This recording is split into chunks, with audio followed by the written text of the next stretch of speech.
Welcome to From Caving In to Crushing It, the podcast for those who find themselves immersed in adversity and choose to write their story instead of having others write it for them.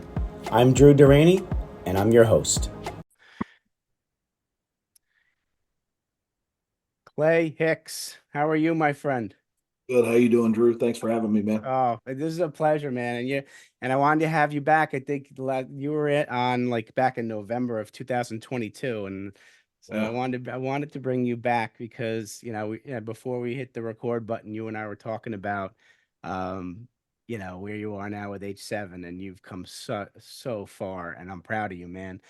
Thank you. So on this show, Clay, we talk about how we're taught that life is linear, and we know it's not, and we talk about defining moments. And I would love to have you tell the audience, as far back as you want to think, grab that defining moment that was either the tap on the shoulder or the 2x4 upside the head that made you realize that, hey, Clay, there's a better way to live. And I will walk through your whole life's journey to where you are now. Okay, cool. Yeah, that was a this is a very defining moment. It was back when I first got divorced and became a single parent. And so I was just sharing with my wife a couple weeks ago about this story. So if you could just picture a father Mhm. with a child's hand in each hand. So I had two little girls, and everything behind us was on fire, right? Not literally, I got but figuratively you. speaking, you Yeah. know. And so we walk out of the house together into a third floor walk up apartment with no washer and dryer, and it's time to figure out life. And in that singular moment, a very defining moment for my future, I needed to be transformed. Mhm. And they, along with um, my faith, transformed me. Now, it was a rough road, of course. That was not a easy path, meaning like just one day I was like, ooh, I'm different now. Mhm. Mhm. It wasn't that, but it was definitely lots and lots of moments after that from, not being able to, my electric was turned off, 2 months later, and my church helped me to pay the electric that night and did all the work to that to make that happen, to, losing my job a month later, and my apartment complex owner, I happened to have a relationship with them to where they let me skip paying my rent in November and December without any problems. Just my parents paying for our food every night for us to go over there and eat dinner. Just very, very rough, Mhm. very emotionally rough. And I was really numb through the whole thing, but I just kept moving and moving and moving. And I always tell the story like this, where January 7th, I got paid and I caught up all my rent for those last 3 months. I made like 7 grand.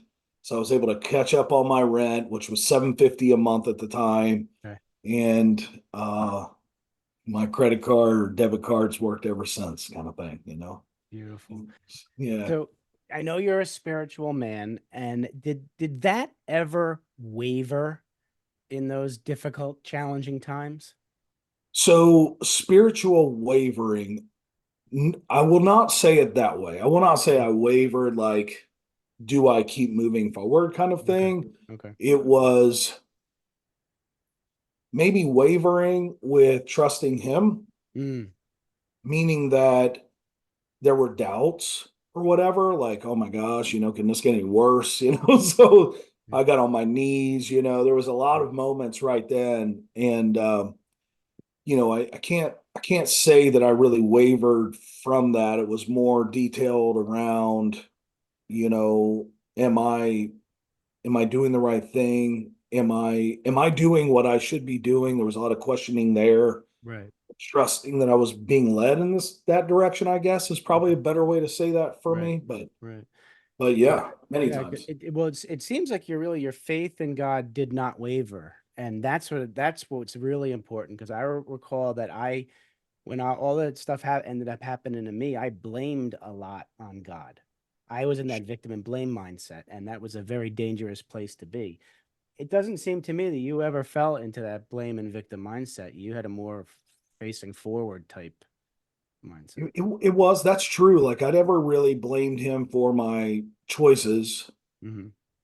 Yeah, that's very true. So I didn't have like I didn't feel like I was being like victimized. Whatever. No, the answer is no. I just Yeah. didn't Well, do that. I mean, that's a huge thing because many men, we shun our support systems when the things go poorly. Like I shunned my God. He helped you forward, and because you didn't lose faith in him, and he did guide and direct you, and that I feel is the difference between the victim mindset and somebody who had a true solid belief in what God had in store for you. And I think we all need to be tested like that, Clay. Otherwise, Yeah. we're not going to be as strong as we are. So tell me what you think about being tested and how it made you stronger as a man. Well, the now I didn't figure this out till later, Yeah. like a few years later, Mhm. that I was one of the most like I had become one of the most resilient, perseverant, not give up, Mhm. like person that I've ever met. So I kind of rest my hat on that, and I don't literally don't know how to turn that off Mm. anymore. Okay. So it's hard to like explain this stick to itiveness. Mhm. This it's hard to explain, but yeah, it's kind of what it was. Yeah, yeah, the resilience, the perseverance, the persistence. I mean, I definitely see that in you now. And what I remember is when you were on one of the earlier episodes, I remember recall you telling me that you used to be ready, fire, aim rather than ready, aim, fire. So how did that change over your lifetime? I mean, I'm assuming now you're not still ready, fire, aim. Not as Otherwise, you bad at wouldn't be all. as successful as you are with H7. So tell me how you changed it and you reversed those words. Yeah, so a few years ago when the pandemic hit, it was the pandemic moment Okay. that hit Hmm. that was so bludgeoning Hmm. on me, I guess, or whatever, however you want to say it that way. Like it was just so hard Yeah. that when I got a grip around what was going on around me, this was just recently, where Hmm. I realized that I was going to have a lot more success with a strategic mindset Yeah. and being much more methodical. So I Mm-hmm. had practiced that a few times and realized that was much better for me, is what I learned. Good.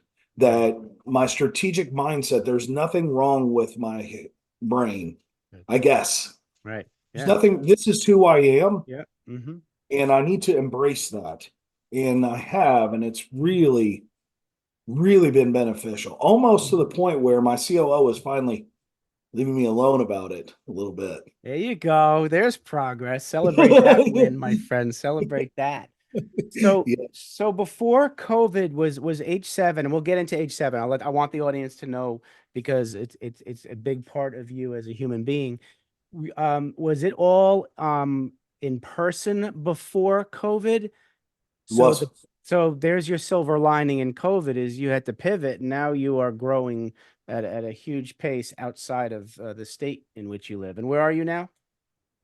You live. Well, I'm in Dayton, Ohio now, but You know. where do we have members? What is Well, that? What no, here, no, I'm gonna set you up now. So you are now a stronger human being. You now do ready, aim, fire. You are very persistent. You've had challenges of I know we've talked about challenges of imposter syndrome, and I yeah. believe if you haven't overcome them by now, Clay, overcome them because you are not an imposter. You are the real deal. Based on everything you've gone through, um, tell us about H7 Network. And I specifically love how you talk about connect, serve, ask in term of networking, because the way some people are teaching networking out there, we got to throw it away. And I'd say, forget everything you know, everybody, and just talk to Clay. So Yeah. give me that whole transition and how you've turned. H7 into what it is today and what H7 is, I guess, to start. Yeah, so H7 is really it's a word of mouth marketing focused networking community. Okay. Mhm, So simple, it's a little oversimplified, but mhm, the the culture of our community is based on the foundation of we will connect with each other, serve one another, and ask of one another. okay. Okay. Yep.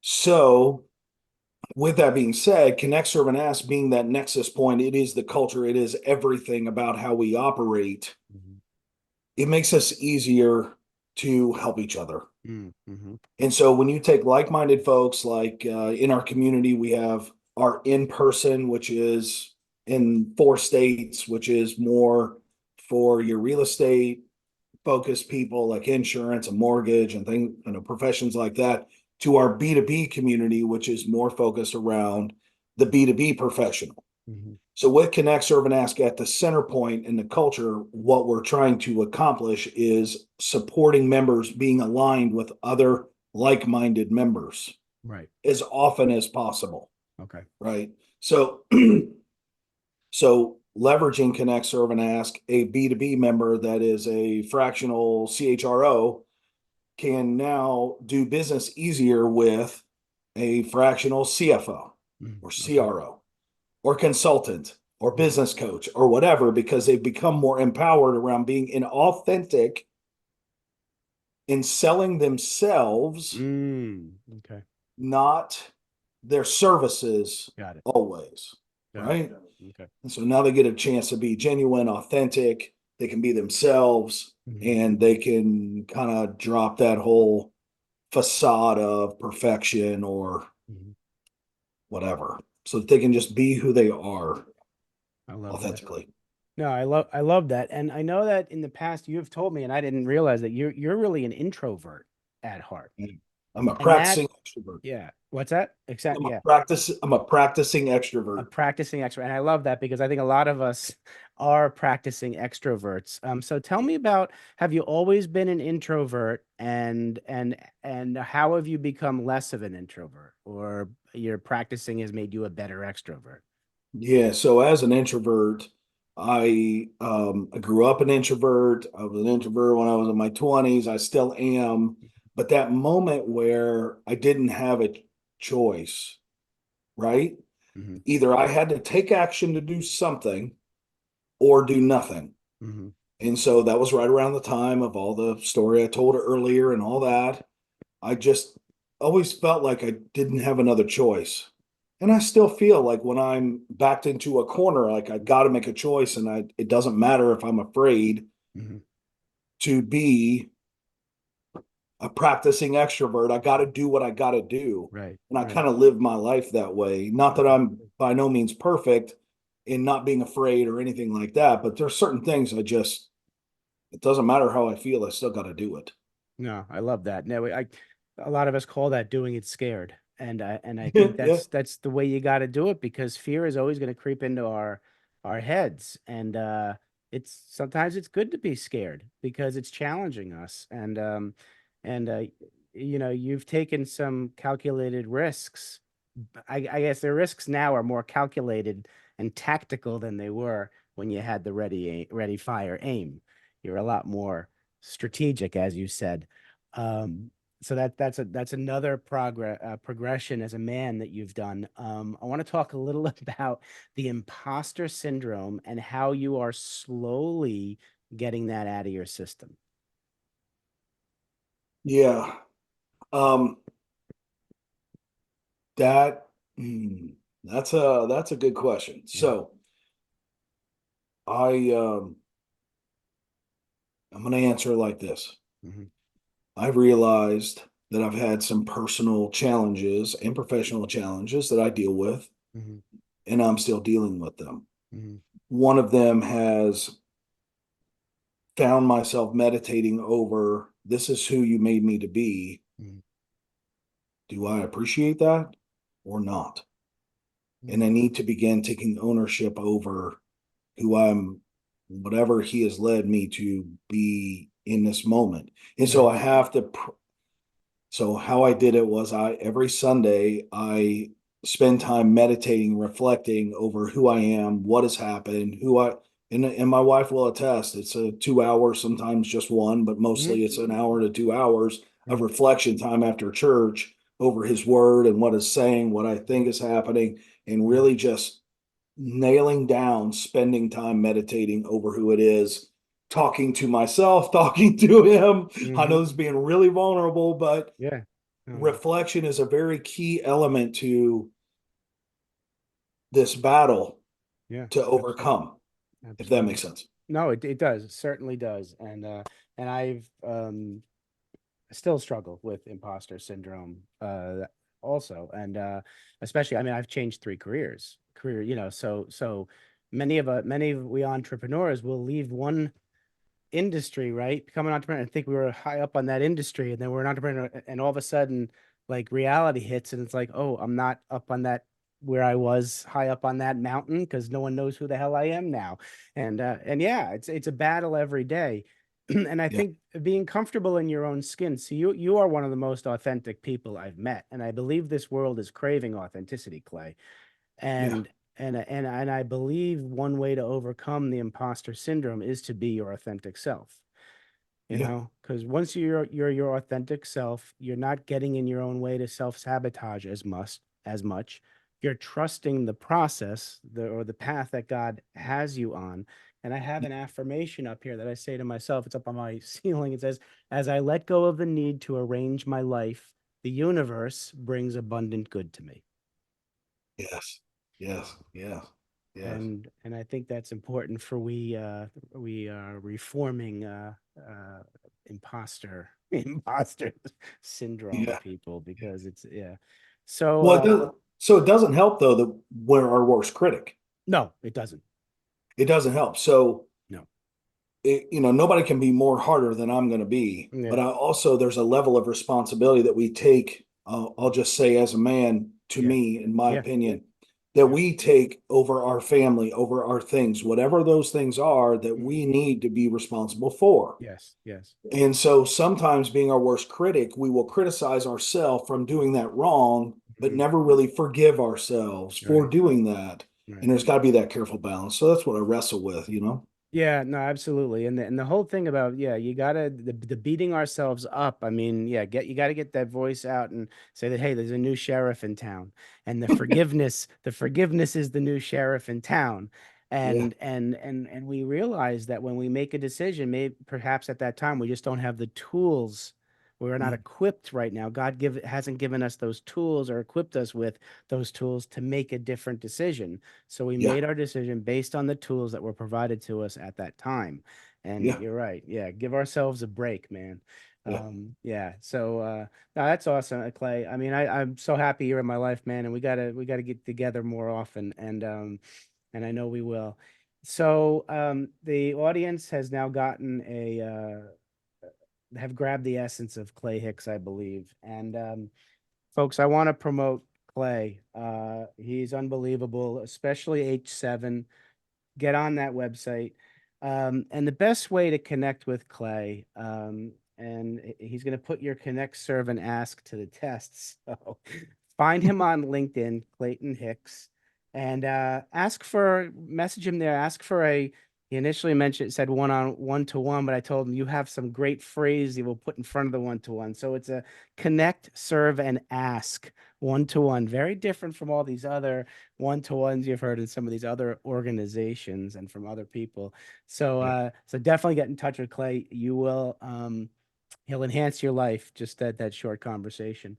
Clay, I could talk to you forever, but I know you have a business to run that's exploding, so I want to help you get back there and take care of it. So two final questions, my friend. Yeah. Clay, you are sitting down with 7 to 10-year-old Clay, and you want to give him advice about life. What are you going to tell him?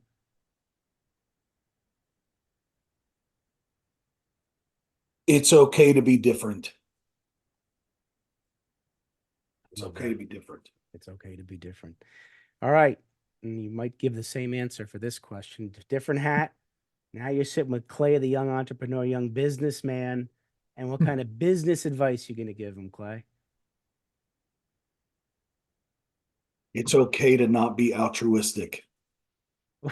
Oh, I love that. Okay, a little deeper with that one. That you got me on that. You threw me a curveball there. Okay, all right. Explain that one a little bit so these the young businessmen can understand what you're talking about. So when I went into business, and decided to do the things I was doing, I was doing it from a narrative of being altruistic Mm-hmm. because I had gone through a lot to become more humble and altruistic, and that's a deeper conversation. Got it. Okay, Yep, yep, so yep. but I would tell them it's okay because you also need to make sure that you are also taking care of yourself I love that. and your family.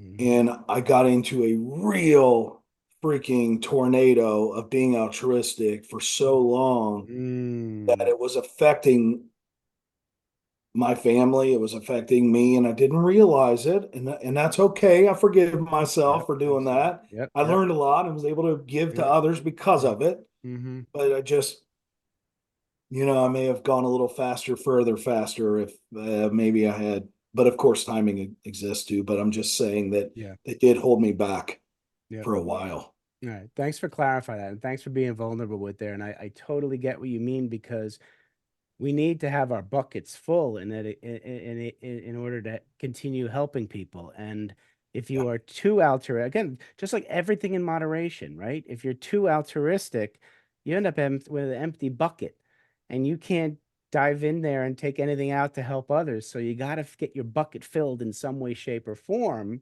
yeah, So there needs to be that return. And I guess it's all about surrounding yourself with people who aren't just takers. You got that's to correct. Yep. surround yourself with the giver's gain mentality, and if you give in service, it will come back to you If you ask for it. if you ask for it. And that's that, guys. That third, yeah, when you're on the call with him, connect, serve, and ask. People aren't going to volunteer to give you business. Uh, it's, Yeah, sometimes you just got to ask for it. yeah, Clay, thank you in many ways. I'm grateful for you in my life. Thank you for being who you are. Thanks for being a friend. Um, I when I reached out to you again, I'm like, maybe he's too big and VIP and famous to come back on. And no, he's the same humble Clay I met some odd years ago. And you're a great man and you're a great role model. Keep growing H7 the way you're doing it. Don't change the way you're doing it, man. You're great service, and I love you, pal. love you too, man. Thank you for having me, brother. Thank you. Absolutely. Great to have you. All right, be well, everybody. Thanks so much for listening. If you enjoyed the episode, please subscribe and give us a review to help others find it. I'd like you to answer this question.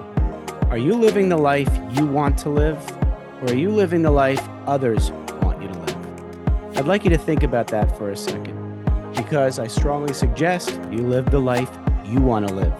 If you want to learn more about what I stand for and my services and how I'm able to help many men get out of their own way, please go to my website at www.profitcompassion.com. Feel free to also email me at drew@profitcompassion.com. I'd love to have a conversation with you. Take care of yourself and choose to write your own story instead of letting others write it for you.